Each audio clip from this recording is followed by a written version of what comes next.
So you mentioned to me that previously that your space is sort of a skate where the puck is going type of a world. Tell me more about where you see the puck going right now that most people like aren't talking about. Like there's one person on this puck and everybody else is off doing their own thing, not really playing the game. Like tell me what you're seeing that most people aren't talking about. Sure. There's the part that's there's two where the puck is going, and we'll talk about. One is everyone's thinking about AI and data centers, right? So yes, there are solutions for data centers that's much more picks and shovels type play than doing the AI itself. That's fine, but everybody's thinking about this, and the number of deals I see for data centers is crazy right now. Oh, I bet. So that's a we know where the puck's going, but so does everybody else. It's a big puck, a giant. Well, it's just there's a million people heading for it, and so Hmm again, it's a melee. Oh, you don't want to be there. It's a great Um, word, melee. um, the thing that's quietly happening, but as particularly around hard tech, is there's always been sort of what they call the valley of death, which is this awkward space where venture capital money stops making sense and standard institutional debt financing doesn't quite make sense, and you're in between the two of them. Because this has gotten so much attention, two things have happened. One, founders have gotten savvier about that and have realized that it's not practical to say, we're going to lose money until we build a $500 million plant. They're not going down that path as much anymore. Like I said, they're doing the modularity. Other thing that's happened, though, is that finance solutions for hard tech are getting more sophisticated. Um, Company who actually invested in much earlier called Tangible that does financing for hard tech solutions in the climate tech space is changing what's possible from a financing point of view, or not, maybe not even what's possible. They're changing the cost of doing it. So now, where I'd have to go get an investment banker and go do a road tour of Europe to try and get some money for my solution, I can use Tangible. They're able to turn everything into something that is translatable by banks. Let's say, for example, I'm making bird scooters, right? If I'm Bird, I'm going to spend VC money to develop the scooter, to design it, help me with marketing, get the stations set up, and all that sort of stuff. I'm not going to use VC money, ideally, to build a bunch of scooters. What I want to do is get debt to do that. The problem for the bank is that you might be Bird doing scooters. Someone else is doing electric bikes.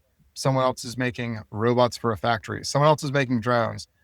Someone else is building, um, modular plants that recycle clothing. So as a banker, I have to figure out how to depreciate all these things, like the risk profiles for all these things.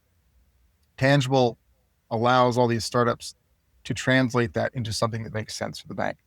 Why do I bring this up? As far as where the puck is going, I think the financing step for hard tech is going to get a lot easier in the next couple of years as people start realizing that this is where alpha is being made. Um, Startups start packaging themselves to make sense for this type of work, right? Because always classically the story has been you need to raise a bunch of VC money. Why aren't you doing a $20 million Series A? Blah, blah, blah. It's just not what makes sense for hard tech. That's a software playbook. And so a third sphere is a fund that's done great work. They'd have what they call the seed trapping playbook. Big fan of them. I'm a big fan of theirs, I should say, to be grammatically correct. But the hard tech is hard statement, I think, is quickly becoming hard tech is hard, but yes, so is software. Mm. So it's a good place to be. And I think it's something that the barriers that classically have been there are starting to go away. And you make most of your alpha when something has changed and the larger world hasn't quite realized it yet. Do you feel like returns expectations are materially different for like a comparable SaaS or AI focused VC? Like how do you benchmark sort of your objectives and the outcomes that you're looking toward in this space? Is it materially different or is it comparable? And if so, I think it's comparable. I think, and it depends on returns is a funny thing to measure, right? Because you've got the total multiple, you've got your IRR, you've got when did, anyway, it just relates to when did the money show up. I think IRR is going to be very similar for hard tech. But you're also going to have these big swings that went and did something amazing. I mean, I don't think anyone that invested in SpaceX is upset that they're not in a fintech company. That's a good point. Do you see like, I guess I feel like there's been a lot of, let's just say geopolitical turbulence the last couple of years. Like, how do you think that is going to impact this space specifically, the industrial sustainability? I know you mentioned earlier the local, built local has some unique appeal and some defensibility that it maybe didn't a decade ago. Like, what are some of the other impacts and outcomes you're seeing as a result of Turmoil, this? instability, uncertainty really is what that relates to. And uncertainty is terrible for working in the enterprise space, but also on the software side. But the reality is that, if big companies don't know what to expect, they're just like, I'm just going to wait. I'm just going to hold on and see how this shakes out, and then I'll make my decisions. Because, they're making a decision that might take 5 years to implement. Sure. So they can't quickly spin on a dime. So they have to be a little more conservative. And I've seen that where companies say, we like this, we have the budget for it. I just don't have the manpower right now to dedicate to R&D.